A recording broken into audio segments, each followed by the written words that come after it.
చూడండి అమ్మ, ఇక్కడ కొన్ని స్పెల్లింగ్స్ మనం చదువుదాం. D O G dog, G O A T goat, E L E P H A N T elephant, T I G E R tiger, G I R A F F E giraffe, P A R R O T parrot, D U C K duck, P I G E O N pigeon. Pigeon pigeon అంటే ఏంటి తెలుసా? పావురం. పిజన్ అంటే ఏంటి? P E A C O C K peacock. Peacock అంటే ఏంటి?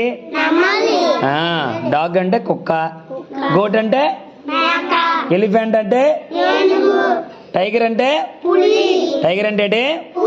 Giraffe అంటే జిరాఫీయే. Giraffe అంటే జిరాఫీయే. పొడవు మెడ పొడవుగా ఉంటుంది దాన్ని. ప్యారెట్, ప్యారెట్ అంటే ఏంటి? రామచిలుక. డక్ అంటే ఏంటి? బాతు. పిజన్ అంటే ఏంటని చెప్పాను ఇప్పుడు? పిజన్ అంటే ఏంటి? పీకాక్ అంటే ఏంటని చెప్పాను? Very good.